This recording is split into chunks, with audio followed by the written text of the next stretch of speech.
में हमले किए जाएं, सॉफ्ट टारगेट करने की कुछ कोशिश की जाए। इस किस्म के मामलात क्यों हो रहे हैं और अब इसका तदारुक क्या होना चाहिए? हमारे साथ इस वक्त मौजूद हैं ब्रिगेडियर हारिस नवाज साहब, दफाई तज्ज़ियाकार हैं। बहुत शुक्रिया सर आपके वक्त का। बहुत ही अफसोसनाक वाक़या, मामलात बहुत आगे जा चुके, लेकिन सर ये दोबारा से इस किस्म का होना और फिर हमसाया मुल्क में अफ़गानिस्तान की सरजमीन और दोहा में ये बात हुई कि नहीं इस्तेमाल होगी किसी जगह भी। अब किस तरह के एक्शन पाकिस्तान की जानिब से होना चाहिए कि ये अफ़गानिस्तान को भी बावर कराया जाए और जो यहाँ TTP के मामलात हैं या बाकी बहुत से ऐसे और भी दीगर गिरोह हैं उनके खिलाफ कार्रवाइयों को किया जाए? क्या होना क्या चाहिए सर? सर देखें, बात यह है कि ये एक पहले तो बहुत ही अफसोसनाक बात है। जितना भी अफसोस किया जाए कम है, और ख़ास तौर पे जो शोहदा हैं, उसके बाद जो उनके लवाकीन हैं, उनसे जितनी भी उनसे इस वक्त हम साथ खड़े हों वो जरूरी है। लेकिन बात यह है कि ये बहुत बड़ा सिक्योरिटी लैप्स है और इस पे हमें कोई कवर अप करने की जरूरत नहीं है। पुलिस लाइंस में जहाँ पुलिस होती है वहाँ पर हर वक्त मस्जिद उनके साथ है।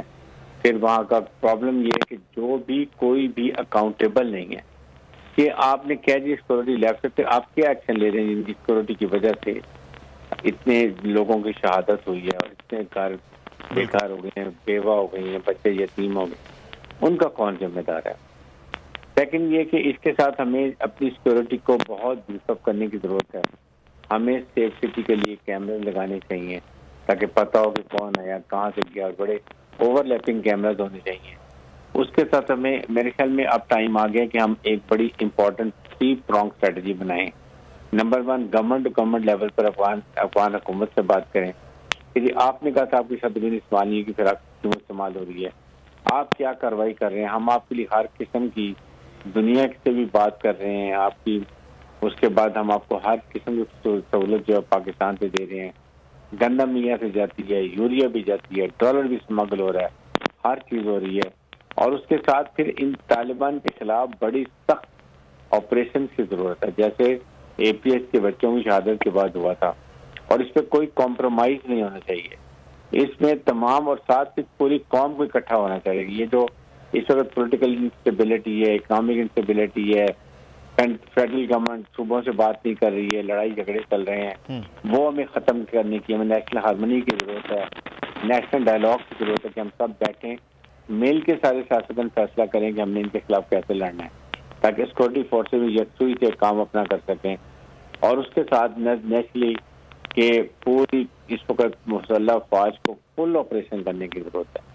कोई इनसे सुस्ती नहीं करनी चाहिए, कोई नरमी नहीं करनी चाहिए। सर ये सुस्ती का मामला जो ब्रिगेडियर साहब, नेशनल एक्शन प्लान बना और बड़ा ज़बरदस्त वो प्लान जो ड्राफ्ट फॉर्म में तो बहुत अच्छा, लेकिन बहुत से उसके निकात पर पहले भी उस तरह अमल नहीं हुआ, बाद में भी फिर कहा जाता है कि जी नेशनल एक्शन प्लान पर सख्ती से अब अमल किया जाएगा।